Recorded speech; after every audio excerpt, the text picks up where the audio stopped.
there's a lot to be learned there. Another local building company, Silver Maple Construction, and then I got into building energy work in 2017. I got certification through the BPI, Building Performance Institute.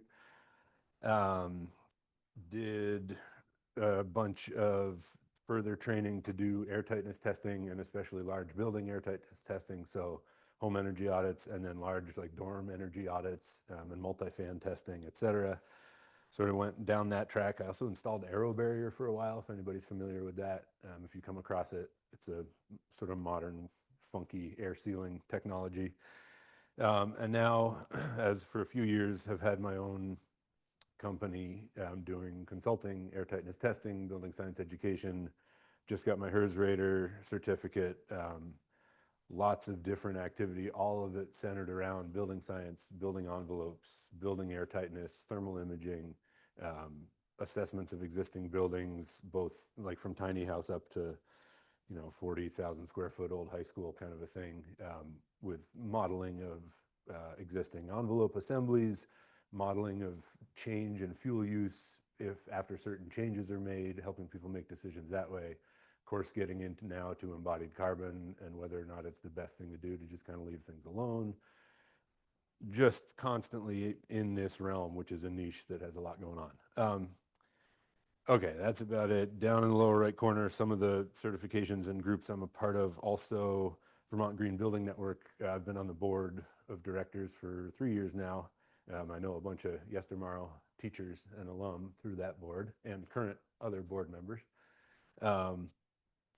And also ASTM, if you look in the codes, energy codes, both national and international and Vermont, you'll find references for all sorts of tests and whatnot to ASTM standards. And so I'm a voting member of the committee EO6, Performance of Buildings, which puts out all the airtightness testing standards, blah, blah, blah. So I'm like way in the weeds of all this stuff. I just want to kind of give you that background. Also, yeah, live right over the mountain, have sort of a small farmstead, got my degree in sustainable agriculture. I keep horses and, hunt a lot and play the banjo and such things. Okay, enough about me, I think. All right. A brief overview of the history of airtightness. And this is as pertains to New England or similar climate or even colder climate buildings. You get too much farther south and things start changing a bit, but we'll keep it here. Okay, so 1700s to 1970s, for hundreds of years, buildings leaked like a sieve. Air quality is fantastic in an old leaky farmhouse, like clean as outdoor air, clean as Vermont air. Durability was great, moisture was never trapped, and heating fuel use was through the roof, literally. 12 cords to heat a farmhouse, maybe 15, who knows, maybe more. Who knows what the kilo BTUs turns out to be. The leakiest house I've ever tested, we'll get into this, was the house I grew up in Bristol, 1860s, like edge of town carriage farmhouse. And it was, for those who know, it was 17, 18 ACH 50. And we'll get into exactly what that means. Anyhow, okay, late 1970s, oil crisis. Let's insulate to lose less heat because we're heating most of these buildings with oil or coal, but usually they had transitioned to oil at that point. So let's trap some heat, let's use less oil, and while we're at it, let's invent a way to measure air tightness. Blower doors were invented basically in 78, 79, 80, right when I was born, right when Yestermorrow was born, 1980. This is all sort of fairly new, although I guess I'm not so sort of fairly new anymore. 80s to 90s, these insulated buildings are getting all sorts of condensation problems, especially that they didn't have, including new construction and renovated old buildings. And we're still losing heat. What was that ACH 50 thing about? What's airtight? Okay. Late 90s, 2010s. Well, air leakage is a primary driver of condensation issues and a huge contributor to heat loss. Okay, we're learning things. Build tight, ventilate right. Have you guys heard that? Anybody heard that phrase? Yeah, it's out there for sure, and it's pretty recent. PHIUS, Passive House Institute of the U.S., requirements are set at less than or equal to 0.6 ACH 50. Again, we'll get into that, but suddenly there are thresholds for airtightness in the standards, in the codes. PHIUS is almost always the most stringent, most effective set of standards that is in existence. They're kind of leading edge. 20 teens to now, tighter is better, build tight, ventilate right. Okay, we're sticking with that, and that's basically what I'm going to be talking about is right that there, these last 5, 10 years, 5 years, 10 years. And now to the future, and this is what I would say a building scientist would boil it all down to in 5 or 10 years, hopefully sooner. They'll say ventilate right first, then build tight, mind your moisture loads, let the assemblies dry out, give people and pets fresh air to breathe, and remember that mechanical systems are only as good as their maintenance over time. Okay, there we are. That's everything I know about the history of airtightness in as small a nutshell as I can put it. Sarah, should I do questions for people in the room or just, okay, great. I think if any, there's a decent amount of time. If any burning questions come up, feel free to ask them. If I know I'm going to get to the answer later, I'll just let you know. Or if it's like, oh, good one, I'll get to it right then. Okay. So the basics of, get myself out of the way here. The basic idea of airtightness testing. This may be total review for some of you, or if you're not familiar with it, it won't be, in which case, great. Here's a building. You put a blower door in the frame. Is my cursor show up? Yeah, sweet. Oh, look at that. Put a blower door assembly in the frame. It's like a canvas, or in the door frame, a canvas shroud with a big fan right here. There's a little reference tube going to outside air to inside. Okay. And you use the fan to either blow in or out. In this case, I'm showing out. So you're depressurizing. You're creating a vacuum situation inside the building. At the same time, because of physics and stuff, a corresponding amount of air is going to enter into the building wherever it can, wherever the leaks are. And if there's really no air leaking in, that fan is going to create a total vacuum and the pressure difference is going to go crazy, which doesn't usually happen. There's always some kind of leakage. And so let's measure. The idea is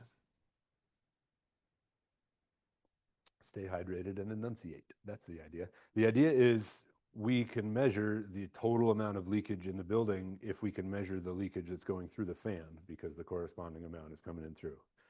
And so we have this manometer. It's a pressure measuring device that's hooked up. One side input, channel A, you're measuring the pressure inside the house with relation to pressure outside the house. And so that's, okay, great. Input B, pressure inside the fan opening, literally like right inside the shroud here with relation to pressure inside the house. Okay, so what does that do for us? I'm going to get myself out of the way. Can I? The size of the fan opening and the pressure difference between the fan housing and the reference, measured by the manometer, are used to calculate airflow through the fan in cubic feet per minute. So we just calculated, quantified airflow. That's step one. And that it takes all that to get to step one. Okay, all these darn fatootin acronyms. Okay, airflow, right? Step one, measure airflow. Cubic feet per minute. Literally, what is the volume of air coming through the fan? Okay, step one. Cubic feet per minute at a certain pressure difference. That's important because the more air flowing through the fan, depending on how leaky the building is, the greater the pressure difference between inside and out. So you got to say, well, there was this much airflow at what pressure difference? And that's how we annotate that. For example, CFM 50 cubic feet per minute at a pressure difference of 50 pascals between inside and out. 50 pascals, you can see it on a blower door. It's like, it's enough you can sort of push on it. It's like, I don't know, not even a bag of water kind of pressure. Not even close to that, actually. It's a fraction of 1 PSI. It's a fraction of 1 atmosphere. But it's enough to accentuate air leaks, and we're going to get into that. It's also 50 pascals is often, or 75 pascals is used as an apples to apples pressure difference. So you can say, regardless of wind and building size and shape, when this building and that building were each at 50 pascals difference inside to out, they leaked this much and that much. And so you can compare. It's sort of how we get through the industry comparing. And then not as important right now, but cubic feet per minute at natural pressure difference, natural pressure difference, because that is changing all the time. Every time the temperature changes, every time the wind blows, every time it's, well, those are two of the most important things. Every time a fan turns on, inside or out, you know, exhaust or supply. So it's always changing. Okay, airflow. Then how do we like give a building a score? How do we say, well, it gets this score? You know, you can say it's so many cubic feet per minute, but how big was the building? That's important because it would be a really different score. So traditionally, residentially, we relate that to volume. Air changes per hour, ACH, everybody's seen that. It's like cubic feet per minute times 60, which is cubic feet per hour divided by the volume. How many times does the total volume of air in the space exchange with outside in one air at a certain pressure difference? And that's sort of how we measure it. ACH at a certain pressure difference, ACH 50. There's a metric that is probably familiar. That's like, we talk in terms of ACH 50, especially for houses. The metrics are changing. We'll get there in a minute. Actually, we'll get there right now. Always commercially and more residentially, instead of using a volume pressure difference or a volume related score, as it were, we're relating the airflow to surface area. And there's something to be said for that being more accurate.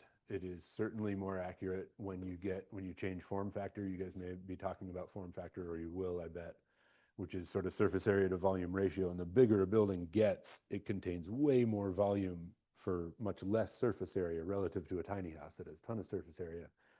So when you compare by volume, ACH 50, there's sort of a quote unquote penalty the larger the building gets, or inversely, the smaller the building gets, I should say.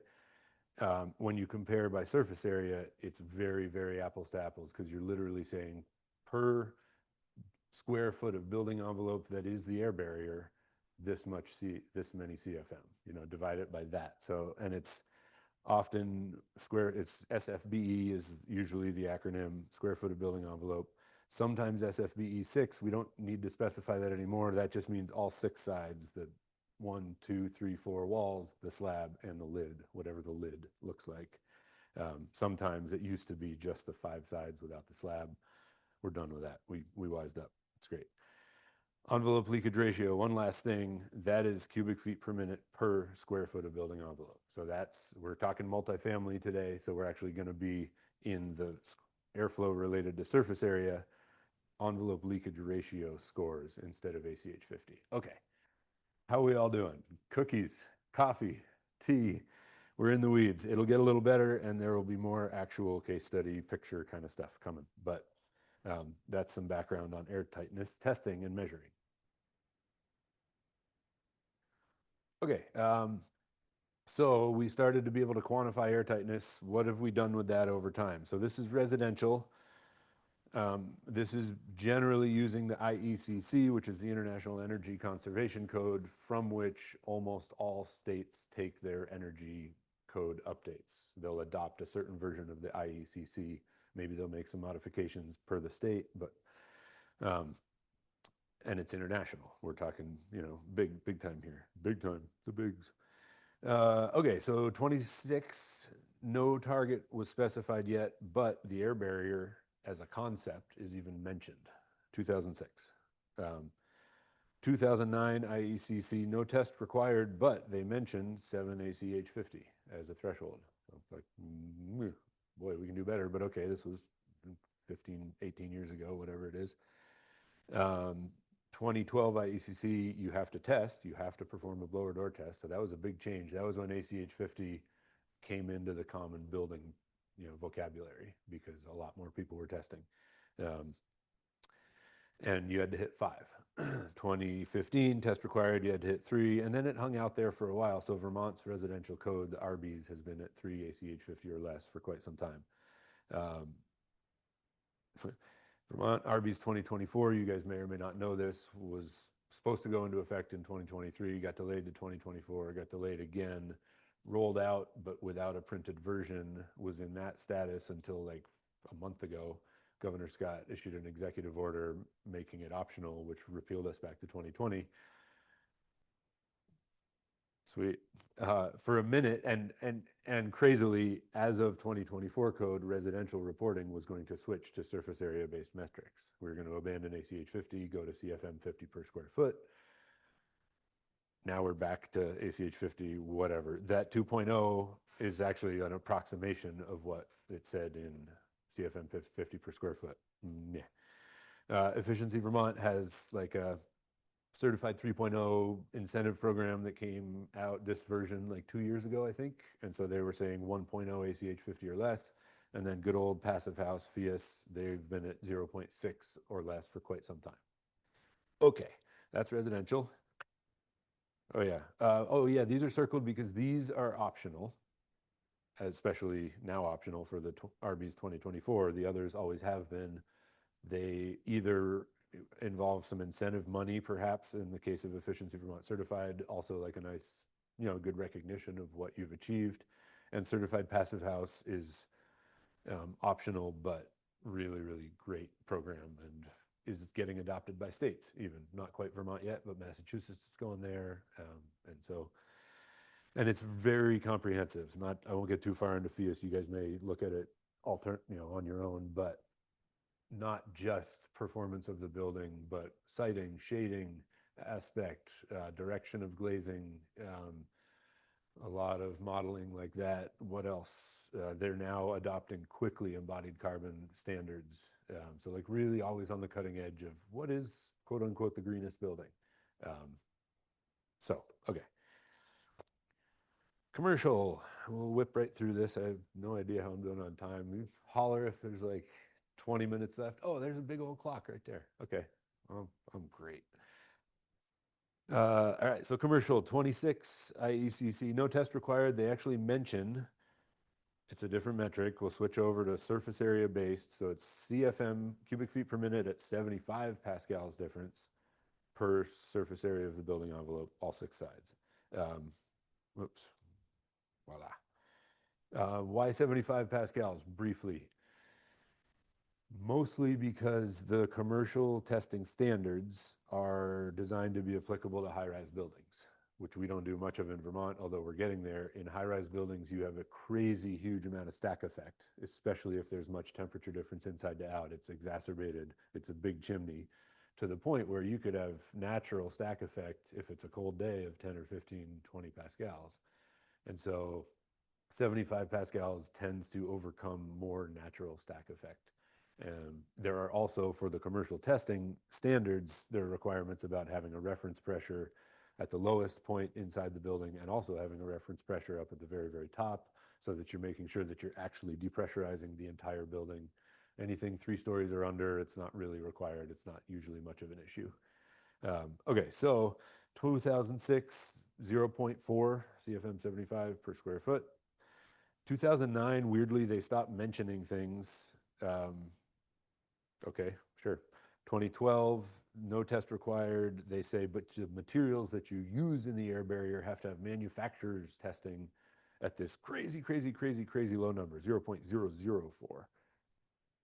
Sure.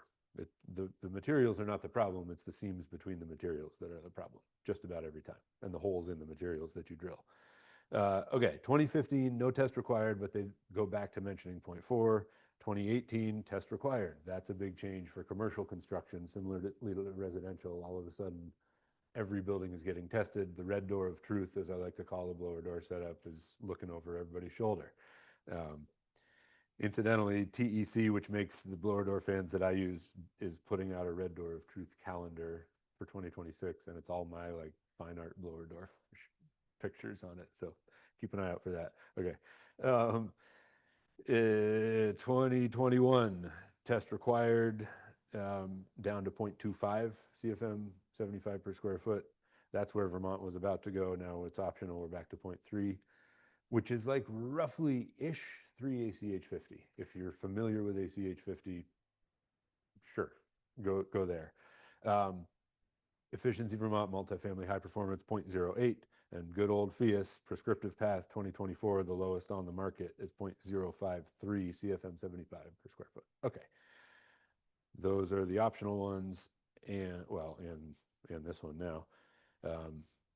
Okay. Oh yeah. And so the thing that we're going to be highlighting today, like finally, there's the background, the point of this presentation, multifamily air tightness targets, is this jump between what's required and what folks were getting used to ish, and what is often being spec'd in the case studies that I'm going to show you, which is related to incentives. Sometimes it's efficiency Vermont, sometimes it's national incentives. And it's a big jump. It's like from 0.3 to 0.08, 0.075. And so that's the big squeeze in air tightness specking for multifamily buildings, which equates to basically PHIUS. And this prescriptive path is actually even tighter than like the good old 0.6 ACH50 equivalent. So, you know, if you get a commercial building to 0.08 CFM 75, it's like 0.05 CFM 50, blah, blah, blah. Okay. So how is this happening? I'm just going to talk about that briefly. Let me go back really, like, why? And certainly the overview of airtightness is part of the answer, which is like we're in the period of time right now where build tight, ventilate right is a pretty known mantra. And also the modeling of how much heat loss occurs via air leakage is getting better and better. And so we've just been in this like tighter is better, tighter is better. We're already doing mechanical ventilation. We're already doing balanced ERVs or HRVs. We're already doing that. So in that case, you might as well get the building envelope as tight as possible. There's a lot to be said for that. PHIUS has been leading the way. And interestingly, for example, when there's wildfire smoke and the entirety of the outdoor air is the polluted space, basically the only possible way to get out of that is to be in a building that is so airtight that you can super filter the supply air and actually have clean air because there's not anything leaking in through building assemblies. So like passive houses in wildfire smoke areas have been sort of like, cool, we changed our filter more often and it's really nice inside, whereas everybody else is just having to deal with it. So there's a lot to be said about it. And also there's just a direct correlation between air leakage and vapor transport and between air leakage and heat loss. So like, okay, fair enough. Is there such thing as too tight? People need to breathe air, building assemblies need to dry. Okay. So like I will say before we get too far into it, any building by code, residentially or commercially, that is at the 2020 levels, either 0.3 or 3.0 ACH 50, has to have mechanical ventilation, balanced mechanical ventilation. An ERV or an HRV, same amount of fresh supply air in coming in as exhaust air is going out. And so you have to build the building that tight. And if it's that tight, it has to have mechanical ventilation. So we're doing that anyway. From that, once that is in place, it's a very easy case to make that there's no such thing as too tight for the building envelope assembly around the mechanical ventilation, because you don't want unwanted leakage. You want to have it all controlled. The irony is we make the building really tight and then we reintroduce big holes in the wall.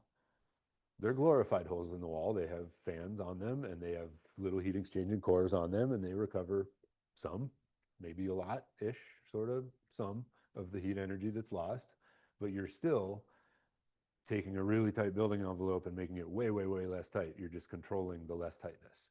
And ironically, the amount of air changes, as it were, that we bring them back to is usually in the 2 to 3 ACH 50 range, or like 0.2 to 0.3.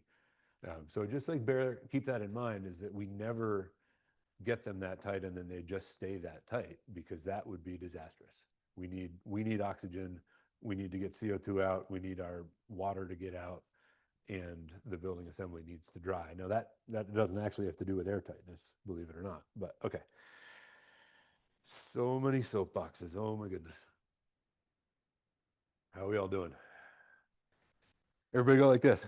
Blue blood, yeah, okay. You guys sitting in your chairs on your computers, yay. Whew. Okay. All right. So given all that, oh, okay, so how is this happening? So basically what's happening is architects, educated architects, are speccing passive level air tightness for multifamily buildings. It's not a passive house certified multifamily building. You can do that, but these are not. The ones that I'm working with are not. But the air tightness level in particular is way down at passive levels, because it's sort of like, great, the tighter the better. It's a big jump to get from 0.3 to 0.08. And it may come with some incentives, and sometimes they're really worth it. Sometimes it's just sort of the architect was like, awesome, let's go for that. And the builder's like, sure, great, we'll build that. What did we sign up to build? It's like, oh, you signed up for a really tight building envelope. So is it working? Here we go. How do you make it work? And I'm going to talk a lot about BECX, that's Building Enclosure Commissioning. It's sort of it's an industry acronym. It means a very specific thing. It's one of the certifications that I have that I went out to Wisconsin, University of Madison to learn. And it's a whole process education. And then it's also specifically a building envelope, building science component of it. And it's all about, well, you're about to learn what it's all about, but keep an eye out for that phrase. So how do you end up building a large multifamily? And the case studies are 20 to 70 unit, I think, 60 unit, yeah, 20 to 65,000 square foot buildings. Um, how do you do it right? Early involvement of the building enclosure commissioning provider, starting at pre-design and/or design phase. 3 tablespoons of that.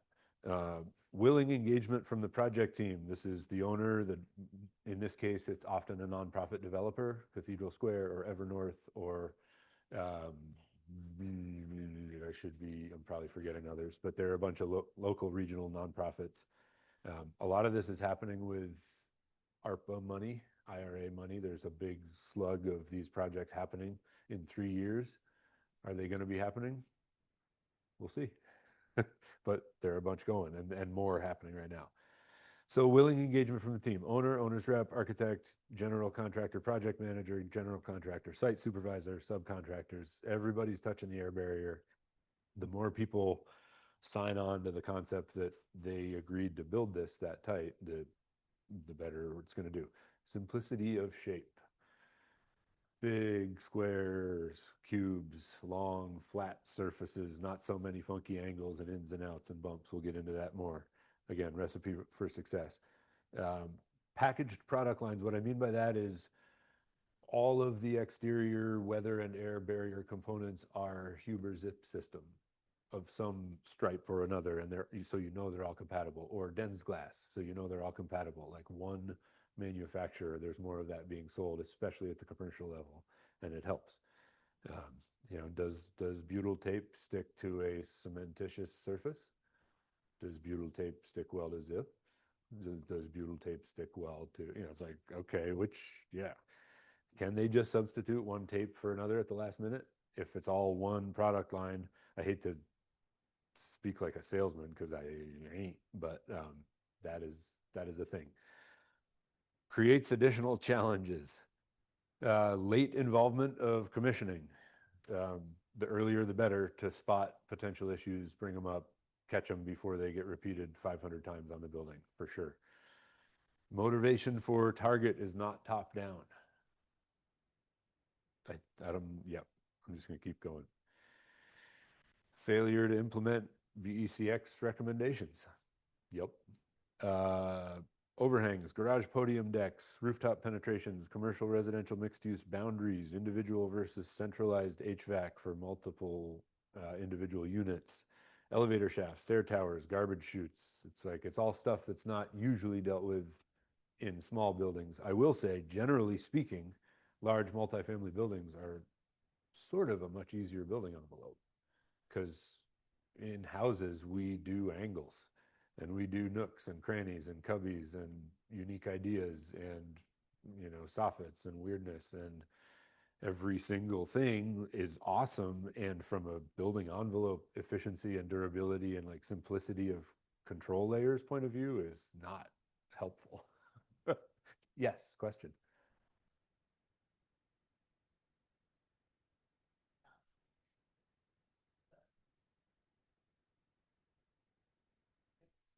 Totally. Great questions. Yeah. So in case they're online, you can't hear, the question is, why is it a challenge when there are commercial residential mixed use boundaries? Like specifically, what about that? Different standards apply sometimes. So that's just right off the bat. You might be an ACH 50 on one side and CFM 75 per square foot on the other. And three or five of the surfaces of the square foot of the building envelope are to the outside, but one of those five or two of them are adiabatic, not, no change in temperature. They're both inside. That does not help. Same reason, different building assemblies, often for like fire code. It'll be different on one side than the other. And so they'll have some weird transition where this building envelope goes here and this one goes there, and they're like this, but there's actually a bunch of air movement between them or something like that. Um, those are probably the biggest two. And then often, especially figuring out how to test, if you have to, are they connected enough that they can be one zone, or do you have to treat them as two separate zones? So I'd say that, mostly that. More kind of paperwork confusion than anything. um, how are we all doing? Good? Okay. Finally, holy cow, pictures, case studies, real live buildings. Thank goodness. Okay, case study one. And I kept these all as anonymous as I could. The second one you'll see if you, yeah, you could Google Earth it. Sure, do detective work. 24 units, 3 floors, about 26,000 square feet, right here in central Vermont-ish. And it was finished, I think, early this year, early in 2025. Project target, recognize that number. So we are, even though we're multifamily, welcome to my world. If it's 3 floors or less, it falls under the residential building energy standards, and I usually use residential metrics. So that said, we're in square foot of building envelope, but we're at 50 pascals instead of 75. You all know exactly what that means, and so on we go. Target that and this in passive house terms in square foot of building envelope, that is the passive house certification target is 0.05. So that's what they targeted.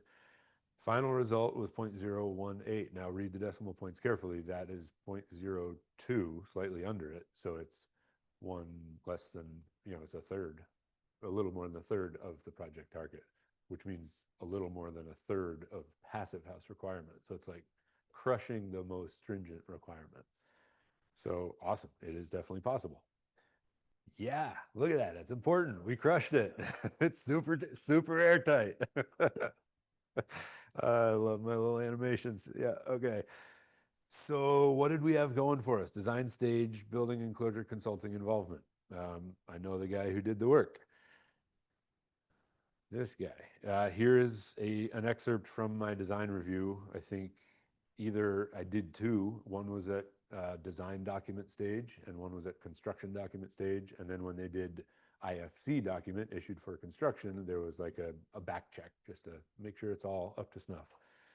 And so this is looking at the continuity of the air barrier. They had it marked out, good architects that they are, in this red dotted line right here. That was already on there. Also across here, this is an interesting slab on grade portion of the building. They did not have it connected. They sort of had to go up here, but it didn't do anything right there. It didn't actually get from here to there. And what I've come to learn is that especially when we're shooting for 0.05 way down to passive level targets, that detail gets repeated by the entire lineal feet of the perimeter of the building, which is hundreds and hundreds, and it's going to matter. And so I was like, okay, hey, FYI, I marked it up in yellow and crossed out this and said, and tape it all the way to the zip sheathing. Come all the way from your sheathing layer down and under and around. As you'll see, there were some issues with that. We had to work at it. But that's like the early yellow flag on this detail. That's going to be critical, and it might be hard to execute. And that's a lot of what I do too is I see that they drew it and they drew a nice dotted red line. Awesome, but can you actually execute that in the field, and will the sequencing be all off to where the insulation goes on first and then you can't access the taping plane? So you can see why buy-in from the whole project team counts, because when I'm like, hey, by the way, I know you have 9,000 other details in your head every week. This one's going to matter in a year and a half. They're like, yeah, okay, great. Or they're like, don't want the red door of truth to give us a bad score at the end of it. We're gonna pay attention. Okay, willing engagement from project team. So look at this. Here is said detail. Voila, concrete. Zip our sheathing. We're looking right here. Concrete to zip our sheathing. Whoops. I did a fog test, which I'll show you. It's part of the building enclosure commissioning process. fog was leaking out right here. I did a report, I circled it, I pointed it out. They taped it like this. They didn't actually get all the way to the concrete. Darn it. Um, I wasn't clear enough, sort of. And it's, different than as drawn. Things change a lot. Okay, and so then finally, there we are. They ended up going back over with a new version of Pookie, as Joe Stiebrick likes to call it, just whatever sort of goop is compatible, and they sealed that part. And finally, from pre-design, and this is over the course of a year and a half. Like the first time when I look at it here to when I see that finally done, it's a long time. More BECX stuff going for us. Observation of detailing at air control air components. So I show up at various intervals and look at, is the tape sticking to what it's supposed to? Is it okay to use 3M tape on Advantech? Is it? Is it okay but not warranted? Warranted? Does that matter? Does the project all this is sort of the stuff I talk about, bringing to their attention. We chat through, did the Advantech get wet and is it frozen? And is there any tape that will actually stick to wet frozen Advantech before we have to cover it all with insulation, which is happening tomorrow? Like, yep. Doing a super tight building in Vermont. And specifically, all the while, probably the most important part of what I'm up to is keeping an eye on, are we increasing moisture risk, condensation risk? Like, it's one thing to not hit a target because there's too much leakage. It's another thing to not hit a target or even hit it, but have leakage in the wrong places to where you rot out the building assembly. So like, that's a big part of putting this air barrier in the right place in the assembly. Same thing with the walls. Zip looks good. Is the tape on? Is it lapped correctly? Is Tyvek tape compatible with zip system? Et cetera, et cetera. Okay. Pressurized fog testing, sometimes called first instance testing, where I sometimes have to temporarily exclude a unit or a room. Sometimes the sheetrock is already up. Put a blower door in, pressurize it, put a bunch of theatrical fog in there, run my disco ball, get the lights going. Tell all the guys on that floor it'll get them high if they happen to breathe it in. No, I don't do that. I don't do that. It's good old theatrical fog. And then go outside and see what's leaking. See where the seams are holding, where they're not. Did we miss anything? Are there any whoopsies and surprises? That's the general idea. And so that's part of the BECX process.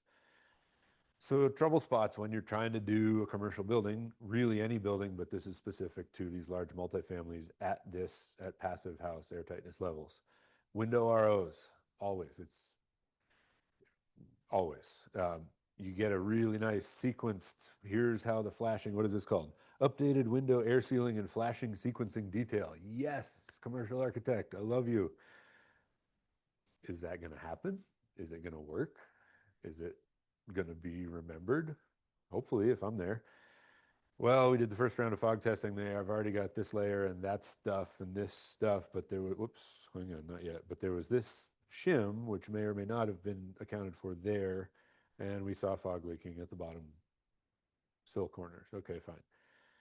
I said, hey, by the way, this is a different one. You've got these clips here, and also the air barrier actually goes to the window frame. Whoops, because they all want to be able to drain and weep out the bottom, so you can't air seal the bottom from both sides. And da, da, da, da, da. So I say, okay, do this.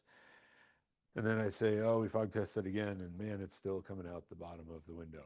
A tiny, tiny little bit. This was one of the earliest jobs that I did of this scale that was spec'd to passive house airtightness levels. And so I was like, if I see fog, you fail. I don't know. I'm not sure. I just don't want to see any. So we went after it and we kept going and going. What happens next? Oh, yeah. Look where we ended up. And I was trying to count as I put this presentation together. I think I count 8 separate control layer components in that one picture, and that's only on the inside. Like, that's what it looks like when you're chasing this target down its own rabbit hole. And I don't want to say that like broke the bank on the project, but they certainly spent extra hours, and I had a couple extra visits, and there was a lot of extra man and woman labor, person labor on the floor, like on the ground. And often, especially on large commercial projects, the folks who are actually responsible for doing this work, which has been designed, reviewed, and spec'd and talked about in project meetings, are subcontracted out. And they're from, they weren't privy to any of that. And so to get it to translate all the way down through from pre-design down to actually being installed is a whole nother thing. And so anyway, as you can see, holy cow, um, there's a lot going on there trying to stop this last little bit of air leakage. And again, I didn't have enough experience to know how much is too much or how much is, you know, as you can see, we crushed even the passive house target. So as I've learned, okay, if there's a little bit trickling out at the corners, like we're not going to panic. Other perennial trouble spots at this level of airtightness spec, maybe all the windows, because if you start looking into the NFRC labels or the AMAA standards or the things that the manufacturers say that their windows will promise, often you're going to see this, less than or equal to 0.3. Does that look familiar? That's 0.3 CFM per square foot. Is it at 50 pascals? Is it at 75? Good question. Either way, it's a lot more than 0.05 in either metric. And so it's like if you have, 20%, ideally 20 or less, but often 20 or 30% of your building envelope is glazing that is rated to 0.3, well, then does the rest of the building envelope need to be at 0.0001 in order to compensate? Like there's some interesting questions about what an architect can spec and then what the windows can be. Doesn't seem, this is not the sticker from this project. I believe if you dig into the ratings for these windows, they said the same thing, but I think obviously they performed a little better than that. But it was interesting to see that. Okay, yeah, so that versus that. Case study number 2, bigger, 72 units, 5 floors, about 64,000 square feet. Project target is 0.13 CFM 75 per square foot. Where did we come up with that? That is, if you take 0.1 CFM 50, which is a nice round number, which Efficiency Vermont was using for a lot of 3-story buildings, and you apply it and you transfer it to 75 pascals instead of 50, it's basically 0.13 because you're pushing a harder pressure difference. The air actually leaks more. Okay, so fine.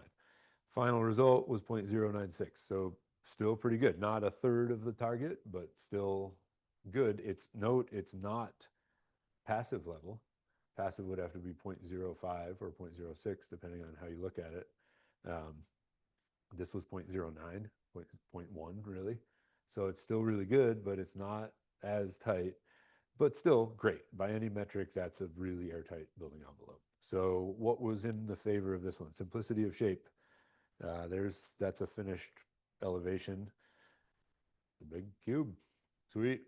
No jives, no jukes, no funny angles, no weirdnesses, no overhangs. There is a parking garage, so you can see you can drive under here. So there are stairwells, like this portion right there, that's a stairway door. So that's a stairwell, which is the building envelope connects all of a sudden down through. So there's some funny stuff there, but generally speaking, it's a cube. That helps a lot. This is on the roof. It's a flat roof. A lot of these are. We can get into the building science way to do that right, but it's fairly easy on a flat roof if you do it correctly. And same deal, like no attic, no cathedral, no pitching, no venting necessary. All of the insulation is on top of the roof deck. Remember that taped Advantech? That came first, and then they put all the insulation on top of that, rigid, and then they put a big roofing membrane on the whole thing. It's one big flat plane. It's easy to detail, and that's key. And then also you can see these are all heat pumps. So other than these main central air handling units, there's not ventilation in and out of every single room. That's centrally ducted. The heat delivery is hydronic. These are air to water, I believe. Okay. What else? Packaged product lines. I talked about that. So this is a really great example of that. Everything above the podium deck, and interestingly, in this case, everything above commercial standards is zip system. It's all zip sheathing. It's all zip system. They do have a different tape around the windows. It's not zip, but it had to get approved, submitted and approved. And then down here, this is all dense glass element system. There's like sheathing. There's this particular pookie that they put on there. There's the tape that goes with it. And it's all just of a piece. And it's like, yep, it works. And then the question is, how does one interact with the other? Is it okay to join the dense glass system to the zip system? In this case, yes, it's fine. mostly packaged product lines. Like at some point, you get into the air barrier on the exterior, which wraps into the window RO, meeting the vapor retarder layer, which is not a vapor barrier, it's a smart membrane. It's not the air barrier, it's a vapor throttle to keep vapor out of the wall assemblies, but it has to meet the air barrier. And so how does CertainTeed membrane attach to dense glass butyl tape? Interesting question. Tyvek tape will do it. What do you know? Okay. More BECX work. This was after a visit saying, yeah, you almost got it, but those clips actually technically have holes in them. Those holes actually lead to the other side of the clip. The other side of the clip leads outside the air barrier system. We're going for pretty tight. And in this case, I would tell them, like, it's going to leak a little bit. It's probably not going to bust your threshold. It's up to you guys to decide whether how seriously you want to take it. They'd be like, great. Can we hire a consultant for that? Like, thanks, buddy. I'd be like, well, that's the answer. And so they went for it. As you can see, whoops, hey, there. That's what they ended up doing. They ended up putting more of that stuff on those. Okay. And a beautiful final result. It's crazy. It's funny that I had two fans here. I didn't actually need them. And it is nuts to be testing 60,000 square foot buildings with one fan, the same equipment I use for a house. And it's because at this air tightness level, at these like approaching passive levels, you just don't need to move that much air. And it's also crazy to see that if I put one or two fans in one little corner, I mean, it's a stairway, so it's a sort of a manifold, and I do put a reference pressure all the way up to the top floor over in a corner somewhere, yeah, that little bit of air moving through that one fan has the exact same pressure difference effect all the way up there, especially in a tight building, because there's just not any more incoming leakage. So it's pretty cool. Any questions? That's a great question. How long does the test take to do? So the actual testing portion, like literally gathering the data once it's all set up, 7.5 minutes, maybe. It's like, and I do a multi-point test where I bring the building to -75 and then -6 or 70, 65, 60, gather 7 or 8 data points. Um, the pressure equalization, especially in a fairly tight building, happens essentially at the speed of sound. Sound is air pressure. Movements of air pressure, other than a little bit of friction and sort of replacement airflow, et cetera, is like 5 or 10 seconds, and the fan will have the place. Um, the setup and the preparation, like hours to days, because you to get an accurate result, especially when you're going for super tight, you have to have full control of the entire building envelope. Every single door, window closed to the outside, latched, all the fans turned off, all the dampers closed, nobody opening or closing anything. Um, just that. That's all. That's all you need. But especially at the end of a project when their like punch list is crazy long, they've got all sorts of trades working overtime. They're in there till 7. I often will test at night just to have the place to myself. And it's a lot. And sometimes, if, for example, they have individual unit ventilation, and each unit has its own system. Sometimes, depending on the kind of test, I have to artificially mask with tape every single unit's supply and exhaust somehow. So either that's like on a lift outside at every single one of those hoods, which usually doesn't happen. More likely it's me inside with masking tape on every single grill, every single supply register, every single exhaust register. So, and then at the end of it, go back and take it all back down. So like the actual testing, quick. Um, Quick tangent, two components to the test. One is the quantitative, the other is the qualitative, which is we know how much is leaking, but where. And that I always try to include that. Sometimes it's spec'd in and it's really part of the work, especially in like an assessment of an old existing building. Sometimes I just do it because for all that prep, you might as well gain the information. And that can take a while because that's literally like walking around every corner into every attic space, listening and looking, sometimes using a little smoke pen, fog pen to like try to diagnose what's going on. So yeah, long answer, short question. Good question. Yeah. Question is, when you're testing in the larger buildings, can you feel the leak? Yeah, absolutely. So the cool thing about all this is that all that prep is designed to make it one zone or one balloon, if you will. And so that negative 50 Pascal pressure difference or negative 75 is evident at every single surface everywhere in the building all at once. And it's a lot. Like even negative 50, like a normal residential test, you'll like if a window has a little crack or it isn't quite set in the sash right, it'll whistle like crazy, or you'll feel it or you'll hear it. There are ways to set up manometers into different rooms and sort of see which ones are worse, like which ones are more connected to outside. But usually, like, yeah, also, if it's cold enough outside, thermal imaging is awesome because all that cold air coming in, even behind a wall surface, cools it down, and suddenly you have like X-ray vision. You can see studs and stud cavities, and you can see where the squirrels tunneled down into the insulation, and like it's fun. It's kind of cool. But usually, yeah, listening and the 8 million or billion sensors that we have right here for temperature, they're bonkers good. They're really sensitive, and hearing it for sure. Yeah. Oh, and looking. So cobwebs are your best friend. Cobwebs are like the most incredible air leak tell because they're sensitive to just the slightest puff. And so if you look in a basement corner or an attic corner and you see cobwebs and they're hanging still and you're at negative 50 pascals, like cool, walk away. There's no way there's air moving there. So yeah, those are the high tech tricks of the trade right there. Cobwebs in the back of my hand.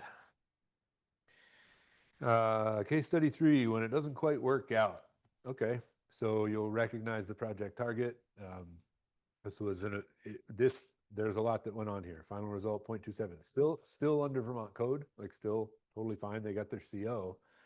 We had to do some interesting discussion and negotiating about whether or not they got their incentives from Efficiency Vermont and why they didn't hit the target and what was my responsibility and what am I legally liable for as a commissioning provider. Okay. For example, if I do a site visit early in the process and say, hey, just a reminder, you have to connect the face of the zip to the face of the concrete. Familiar to anyone? Totally different project, same exact thing. I said, please connect all the way across continuous to there. It's going to be important. Okay. There we are. Done. Nope. Like that's an eighth of an inch gap times 3 inches, 2.5 inches, and it gets repeated 70 times around the building, which then leads through the taped designed air barrier into the stud cavity, which is open to electrical outlets, which is open to chases, which is open to penetrations. It's like, they got the connect it to concrete part, and they did that well, but they didn't continue it to the face of sheathing. So that's that thing about, oops, what did I do? Let's see. Oh, I think I just didn't want to get too far into it not working. So I guess maybe these are the only pictures. What else happened here? This was one where I was brought in after it was already framed and roofed and sheathed, and windows were starting to go in, and they didn't even know that they needed to have an airtightness test for their CO. And so while they were finding that out through Efficiency Vermont, that does outreach and extension and whatnot, Efficiency Vermont also said, hey, by the way, if you hit this airtightness target, here's an incentive. And it was pretty legit. It's like $3,000 per room, so times a bunch. Oh, I didn't put how big this one is. It's right in between the two. It's like 48 rooms and 50,000 square feet ish. And they said, well, here's the way you do that. You hire a commissioning provider and they wave a magic wand and suddenly you're going to hit a near passive airtightness target. And I was like, hi. It's not exactly how it's supposed to go, but okay. And so we started in, and so it came in late. That was one thing. There wasn't the same top-down buy-in. It wasn't that the owner or architect had said, hey, I know about airtightness. I'm going to spec this. Let's hit it. It was Efficiency Vermont saying, ooh, you need to have a test. You need to hit 0.3. And by the way, if you hit 0.13, we'll give you a bunch of money. And they were like, great, a bunch of money sounds awesome. Let's hit 0.13. But it's new. It's still new to some builders for sure. What else happened on this one? More of the same, more like recommendations being pretty explicit and just not being followed, and some really weird sequencing stuff. This one had individual ventilation, so a separate ERV for every single unit with its own intake and exhaust. And at time of testing, they were cramming to get people in, which is always a problem. Um, and at time of testing, those were not, all the penetrations for the intake and exhaust were drilled through the plywood layer, but they weren't actually sealed at that level. They were sealed at the inside, but it was still open to the wall cavity. And so there was actually a crazy amount of extra leakage. And the initial test was worse than this. I came back afterward, we did this, but they hadn't, a lot of stuff hadn't gotten addressed. And more specifically, it wasn't designed for that from the beginning. And it wasn't a builder who said, sure, we'll build to that early on. And there was nobody there to say, do you know what you just promised? And here, these details are going to matter a lot. And by the time, so, and this is, I think there are two out of probably a dozen that I've done in the last few years, maybe more than that, that didn't meet or exceed the target. So it's certainly the exception, not the rule. And in some ways, because of the simplicity of shape, it's kind of easier in a large multifamily building. You just have to make sure bottom perimeter, top perimeter, where the big flat surfaces join together get sealed properly, or where you punch holes in them. Okay.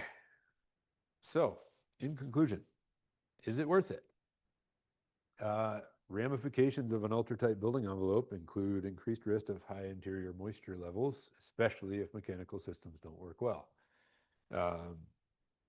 Just skip down to the last item here on the topic of mechanical systems. It's one thing to have the right number of CFM in and out, which you find an ASHRAE standard, or you can find rules of thumb like we need this many CFM of fresh air per occupant plus square footage. But if you don't pay attention to how those CFMs get distributed and mixed, it may or may not help with things like condensation concerns in the coldest corners of a building, or musty basement corners that happen to have the cat litter in them that just don't ever smell fresh, even though you have plenty of fresh air coming in. So this applies on all scales, but it's especially important in an ultra-tight envelope. Managing overall moisture loads is critical, same idea. And in general, in a modern building, we don't have a dirt basement. We don't have an open stone wall foundation. We don't have like these crazy ground moisture loads. If it's a commercial kitchen with that kind of steam, it's going to have a huge commercial kitchen hood that is like enough to depressurize the entire building to, negative 150 pascals if they actually didn't have makeup air, but that's a tangent. And yeah, these buildings tend to, I think, weirdly, I feel like they have lower moisture loads than single family houses. And I think that's probably just because they always have ventilation baked in. There's multiple floors that are just not even in contact with the ground, or not even in contact with the outside if they're interior rooms. So anyway, but it's super, super important because without mechanical ventilation, that moisture's got nowhere to go. It's not going to leak happily and freely through the assembly like it does in an old farmhouse, or like in an old brick multifamily building from 60 years ago. Pay attention to, I already did that. Benefits, incredibly low heating costs. Yeah, there's a direct correlation between air tightness and heat loss. And so if you have this equivalent air tightness, you just don't have much heat loss, which is amazing. You do have heat loss through your ventilation system, hence ERVs, HRVs. Off we go in that conversation. Occupant comfort, no drafts, no cold corners. That counts a lot. And control of air quality with filtration. That gets back to the wildfire example.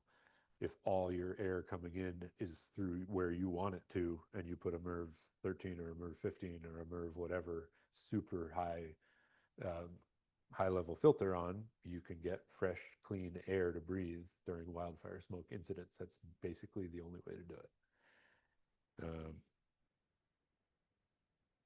Great. Finally thoughts. That's what I should say.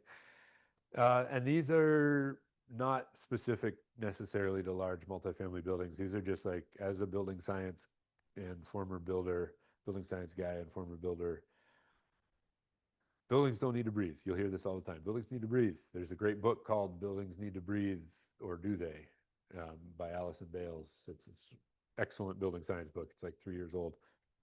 No, buildings don't need to breathe. People need to breathe. We need oxygen, but building assemblies do need to dry out. Does air need to pass through the building assembly for it to dry out? Nope.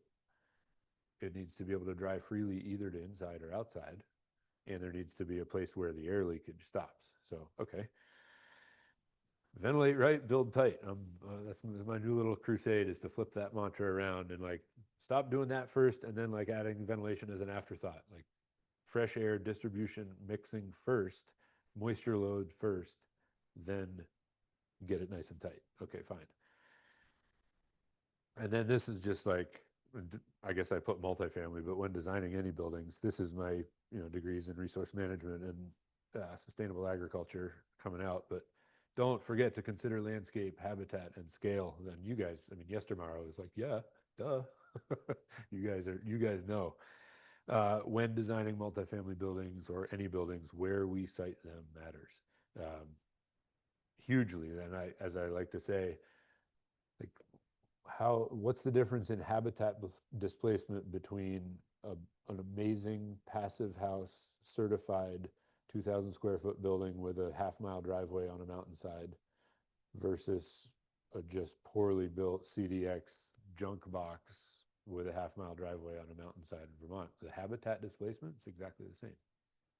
Like, you can get into sourcing of materials and sure, like, what's the forestry practices where the wood came from, and like, okay, sure, but the displacement of the habitat where that building is sited, it doesn't matter how efficient it is, it doesn't matter how green it is, it's displacing habitat. So that's my final soapbox, I think. Yay, that's it.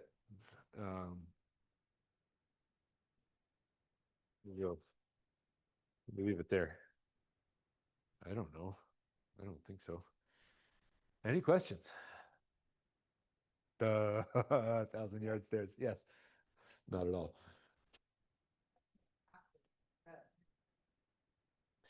So when I studied passive housing, passive design, the goal was to get rid of all mechanical wherever possible. Yes. It's possible to have type houses which are also passive in actuality. Great question. Good to repeat them every time, probably, for the microphone, the questions. Yeah, I will. So the question is, there's sort of two parts. One is, as I'm saying passive, is that referring to literally a building that has no mechanical systems, which can function freely on its own without any energy inputs? Let me get to that one first, and then I'll have you remind me the second part. So when I say PHIUS or Passive House Institute certified, that is like a brand name. And that does not mean no mechanical systems. Quite to the contrary, that is like, they used the word passive, which is a brilliant move, but it's not the passive that we sometimes think of. It just means certified to this crazy set of design standards with lots of siting, and your mechanical systems have to be really efficient, and it has to be super airtight, all this stuff. Very, very different than the idea of a passive building that is passive in that it functions cleanly and healthily without the input of electricity, without any fans, without any mechanical systems. In some ways, a modern certified passive PHIUS building is the opposite of a passive house. It's like incredibly active and incredibly energy dependent, except you can also just crack the windows and you're still going to have really nice airtight envelope around you. That being said, like, that's the first difference. So the second question is, yeah, can a truly passive building that doesn't need mechanical inputs have a tight building envelope? So go back to ACH 50 and that idea of, like, certified passive is 0.6. Vermont code was 3.0 ACH 50. And also that was the line at which Vermont code and the international code says, if it's tighter than 3, you need mechanical ventilation, i.e. you can't have a passively ventilated house. My house that I live in and own right now was built in 1978.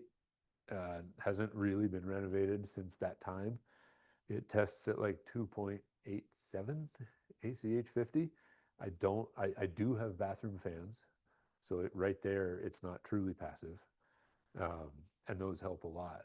But I don't have like balanced ventilation or anything. And it's just on the edge of just right. It's basically the total amount of leakage naturally is about what we're trying to recreate with a mechanical system. So there is an argument to be made that like, yeah, if you nail the right at 3 ACH 50 realm, you could have natural ventilation that is provided by stack effect, and you can get little, just like passive vents. They're just little, again, it's a glorified hole in the wall. This one doesn't have a system hooked up to it.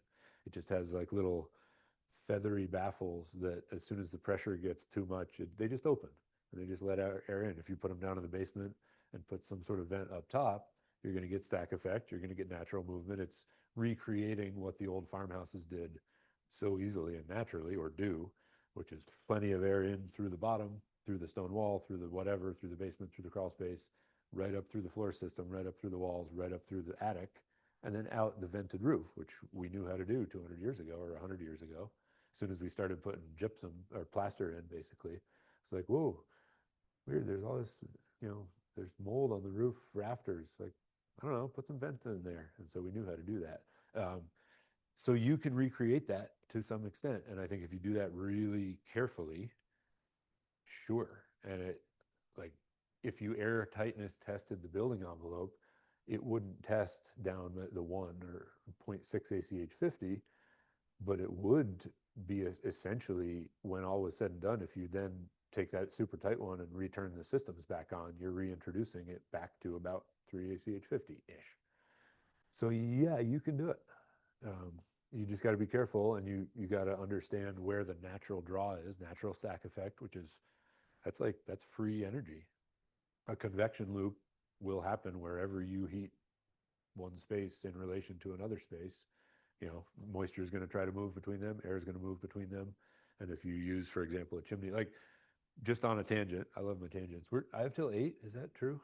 We have till 8. Okay, right. We're doing all right. Stack effect, I already talked about it in terms of needing to like have a higher pressure difference for testing large buildings, putting a reference tube up top. Um, the reason revolving doors came into being is that if you try to open a door on a 10 or 15-story building, that, and when it's like 20 degrees outside and it's 60 in the building, the natural stack effect, the warm air in that column, that building column, is less dense, and so it rises. What's really happening is cooler, denser air is pushing in all around and pushing it up, and it's drawing on the bottom because it's trying to replace what's being, you know, the vacuum that's being created. And so if you try to open a regular door on a skyscraper and there's no active like exchange of air, you're pulling against potentially hundreds of pascals of pressure because you're trying to like put a vacuum on the entire building. A revolving door immediately lets the same amount of air out as in. So like, yes, it's an efficient way to get people to go by one another, but we can do that with two doors side by side just as well. It's a pressure equalizing device. Um, so all of that is to say, stack effect is really consistent. It happens because physics, and if you know how to use it, you can draw air into a building. And like, you know, the build tight, ventilate right community is like, duh, don't say this stuff. Like, build tight and then ventilate right. Like, get a system in there. I love it. I think a truly passive building where when the power goes out and your backup goes out and it's, I don't know, 6 months in, still breathes, still gives you fresh air, still dries out, is a great idea. So I think you can do it. Often front doors and like entry doors are kind of weirdly a great place, especially underneath. Like, they often get a bad rap for being leaky. Like, weatherize your door stripping, or weather strip your door rising. You know what I'm saying? Um, and that's good. It reduces air leakage, but of all the places for it to leak, like, cool. That's where you sort of expect it. You're already expecting moisture to come in on boots and whatnot. It's a known hole in the building envelope. You don't have to. And so if you get your fresh air under your exterior door sill, and yeah, you might get a little bit of frost in front of your door. Okay, whatever. You get mud and snow in there all the time. That's a fine spot. More important is, where does the exhaust air go? It's always going to be pushed up and out, and that's stack effect. And that's why unvented roof assemblies are so dangerous, because in the winter, all this warm, moist air is getting pushed up towards the coldest places. And if it's not vented, if it doesn't have attic vents, gable vents, soffit and ridge vents, some sort of system, it condenses on the underside of the roof, and then we have trouble. Um, but if you know, like, okay, I'm going to put my venting here, I'm going to make sure I control my point sources, make sure I don't have a dirt basement, make sure I have bath fans in the shower that are specifically extracting that like high moisture content separately, just out. Don't even try to let it percolate through the passives. And again, starting to move away from a passive system. Bathrooms are hard, because a shower, when it's 10 degrees or 10 below outside, the air in there is just like bonkers hot and moist. And that, if that moisture doesn't have anywhere to go, in theory, if you have an amazingly tight building envelope, it'll just stay in solution in the warm air and never get to a cold place. But at some point, you have to exchange pollutants and get fresh air. So when that moisture goes out, at some point, somewhere, it's going to cross a boundary where it gets to surfaces that are too cold. Um, so bathrooms are a little bit hard, just because it's like this super point source. Kitchens are the same. If there's a lot of open cooking, those are the two places. I mean, open a window. It's like, it's literally that easy.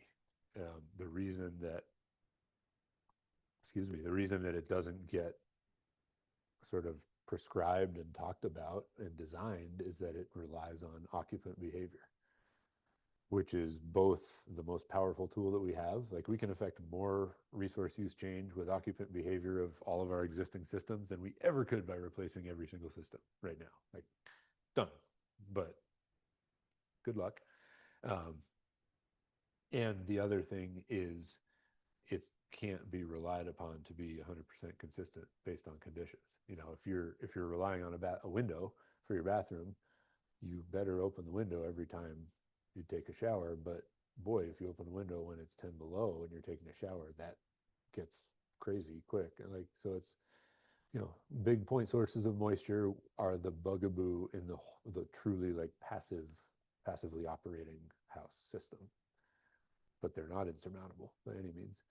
And so again, back to stack effect, if you make sure that where your air is leaking out to allow fresh air to come in wherever it's coming in naturally, as long as when it gets to a cold surface, it either can't stay there, it's not trapped, it gets vented out, or B, it's a surface that's kind of impervious to damage. Like, that's a riskier way to do it, but 80% of the buildings in Vermont have condensation on the underside of some surface when it's 10 below out, and it goes away. It's only when it's sort of this perfect storm of getting trapped, getting deposited, getting trapped, staying there, that's when you get into trouble. So you can do it. It's just, you got to be good with the building science, I would say. Does that answer your question? Ish. Oh, great, great question. Yes, totally. Yep, yep, yep. The question is more about bio-based materials, um, in a nutshell, and new frameworks is referenced. And I'm a good buddy with Jacob. He and I were on the Jacob Deva Rakusin, who's one of the co-founders and their building science specialist teacher here. I don't know if you guys, they have done a ton of work into first researching and then like normalizing bio-based materials, panel, like straw panels, on a larger scale. One of the reasons that's not really in this presentation is this is modern multifamily commercial construction, and it's just like, it's scaled up, it's a whole different realm. And also, there's, at least generally speaking, there's less interest and knowledge in what I would call next generation building, which is exactly what you're talking about, for so many reasons. Bio-based materials are like carbon sink, they're usually locally sourced, they're, yeah, true carbon sink, they're extracting atmospheric carbon, locking it up in a building. There's a lot of post-secondary consumer stuff. Cellulose is that. Denim is just coming out. You can actually get denim insulation at Home Depot, and it's like our 3.5 per inch, and it comes in these rolls, and there's no itchiness whatsoever, and it's like jeans, and it's 80% post-consumer denim, and it's like literally get it at Home Depot in Williston right now. Yeah, they've got it borate treated, same as cellulose, and it's all passes all the same things. Um, so yes, they would. It's hard to scale them up to this scale, those materials at this point, although certain places are doing it. And then I think Massachusetts is amazing because Massachusetts commercial code is what went to PHIUS standards first, and PHIUS standards, always pushing the envelope, are now starting to weight embodied carbon more and more. And so it's going to get scaled up, or it already is getting scaled up. I have gotten a little bit of pushback from Jacob when we were presenting together for saying that I thought bio-based materials were less durable. Um, he's right. It's not about the material, it's about how you treat it and whether it can dry out. I mean, Notre Dame, the wood was there for 700 years till it burned. It's just wood. It's not pressure treated. It's not plasticized. Um, that being said, I have also seen situations, especially with hemp and also with wool, where it was side by side with the exact same in the exact same building with a cellulose and Intello assembly, just for some funny design iteration reasons. And when there was a whoopsie with point source moisture and like basically a flood inside the building before it was ready, I saw the bio-based material absorb and hold much more moisture longer than, although I say that cellulose is bio-based too. And it did much better than the hemp. And I couldn't point out why other than it was hemp bats. Well, it was hemp bats and hempcrete, actually. No, I did like literally went as far as to, pull apart assemblies, had a moisture meter, a couple of moisture meters, did moisture testing of the sheathing that was on the cold side of the intellocellulose, and then also on the cold side of the hempcrete, and also on the cold side of hemp bats, which specifically were used in like window ROs in place of fiberglass to kind of like stuff in where they couldn't get hempcrete, basically. Those were the worst. Um, could be related to air leakage at the windows, which was just a conveyor belt for moisture into those particular spots. But the hempcrete was in the same stud cavities as the cellulose, and the sheathing behind it was way wetter.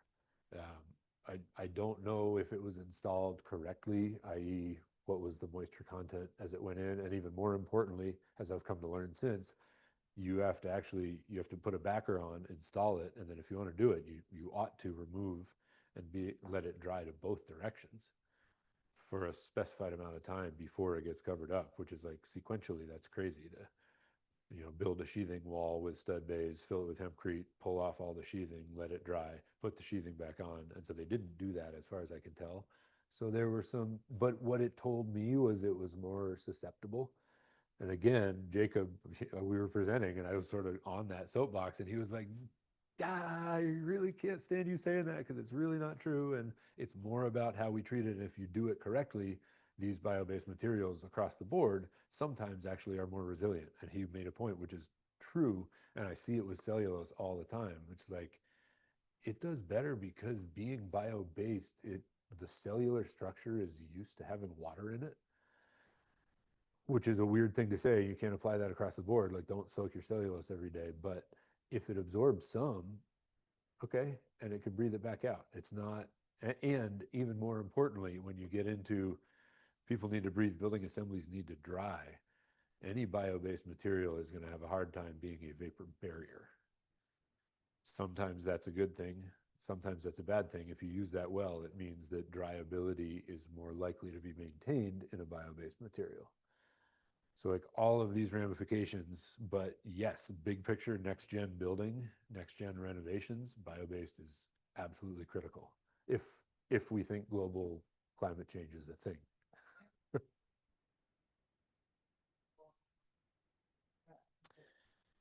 That's my, Well, that is currently that is applied regardless of material. And if you get into the weeds of the code, and even more specifically in Vermont, if you get into the code handbook that I think VEIC publishes, which is not the code itself, but it's like a read along. They have a bunch of assemblies and then they have a bunch of chapters on moisture and condensation management. And they will sometimes get into as far as like in an unvented roof assembly, if you're gonna do that, be really careful and make sure that The air barrier is on this side of the insulation. It doesn't say bio-based or not, but it'll say vapor permeable or not. And as I've often tried to think of, like, so like the only place I see the need for a true vapor barrier, like, mark my words carefully, I'm not saying vapor throttle, I'm not saying vapor retarder, but a vapor barrier is in the contact with the ground. Everything else can be an air barrier or a vapor throttle, but it should be able to let vapor pass. Um, that said, I have not been able to think of a single true vapor barrier material that you could put in contact with the ground that is bio-based. Okay. Magnesium oxide. Okay. You just answered like a 3-year puzzle for me. Interesting. More, there's probably more coming. Plaster, maybe, sort of, not really. What were you gonna say?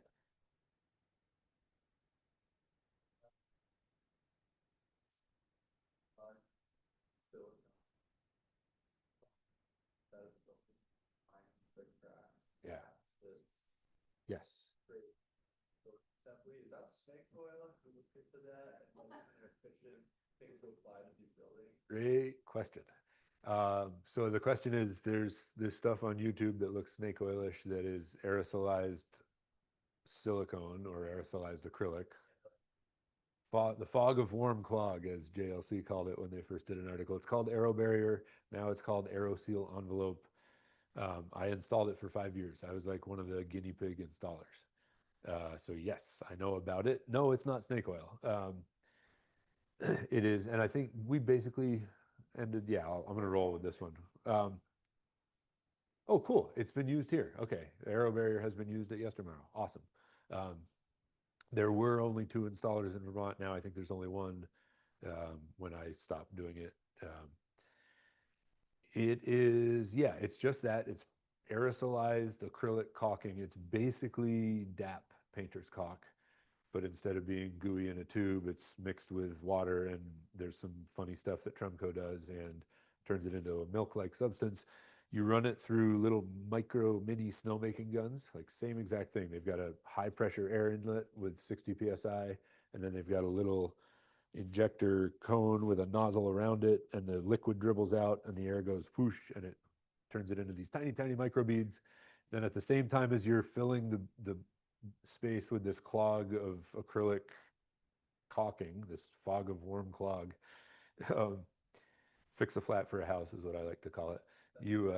Yeah, you're pressurizing with a blower door to 100 pascals. So again, like even for a house, like higher than we test skyscrapers at, like really pushing outward, not pulling in, but pushing air in, so that everywhere that the leaks are is blowing out, and these little microbeads of suspended acrylic travel on the air currents and find their way. And when they break, they hit something at a fast enough speed, they break their surface tension, they start glomming on, they build across. The air pressure keeps pushing, more build up, it bridges, and then it breaks through, and then it bridges again, and finally it builds up enough of a sealant that and all the while you can actually be reading the air tightness as you go, because you have a blower door hooked up, so you know like exactly where you're at. Speaking of how could you get a building to exactly the right amount of air tightness, Aero Barrier is weirdly one of the only ways to like dial it in real time. Yes, it works. Excuse me, seltzer.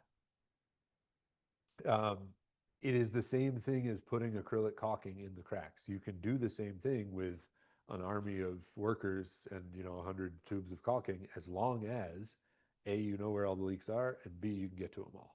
And therein lies the magic. So it's like the material is an old thing. We know this stuff. We've been using it all the time.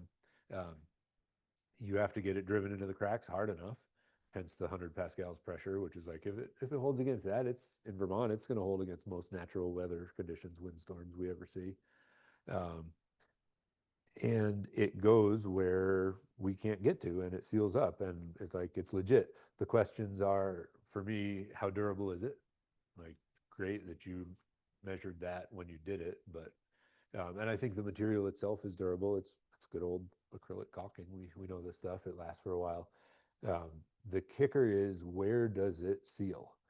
And if you have a building where the architect said, yep, the air barrier is at exterior sheathing layer, but then you do Aero Barrier after your drywall goes on, it's going to seal at the smallest gaps first. Like that's just the physics of it because it's building across molecule by molecule. And so 1/16 of an inch, it'll take half an hour. Once it's all saturated and like up and running, an eighth of an inch, it'll take an hour-ish, and so on and so forth. So if all of your smallest cracks are on the inside sheetrock layer and you do aero barrier, but the architect had it spec'd for the sheathing layer, there may be a little bit of a disconnect about where you sealed versus where it's intended to be. And there might be penetrations where they shouldn't, where they should have been sealed, but they weren't. That's a bit of a thing, especially doing renovations, because often it's like, this room got knocked back to studs, this one still has the plaster on, so the air barrier already is like in and out and in and out, and then you do aero barrier, and it's like, I don't care where, I'm just gonna do the smallest ones first. You're like, great, I don't know where it's sealed, but it's sealed. But it does, and I think the other thing is remembering to put it, ideally, like guide it to sealing in a place that's not gonna get disturbed accidentally. Like if you seal at sheetrock plane, then great, but every time you penetrate it after that, you opened up a hole in the air barrier. So not snake oil. Um, if the whole thing about like smallest leaks first, if, for example, I could go to a building, do a pre-test before I installed, and it said, 5 ACH 50, but every gap was a 1/16 of an inch, I could bring it to passive in an hour because it's like the same as air pressure. As long as you have enough of those little nozzles and enough saturation, it's going to get everywhere. It's going to seal them all quickly and like, boom, done. And like no muss, no fuss, no cleanup. If I go to a building and it only tests at 1 ACH 50, but that is one big, huge hole somewhere, I can seal for 18 hours and it would just like slowly build across and slowly build across and just never go anywhere. So that got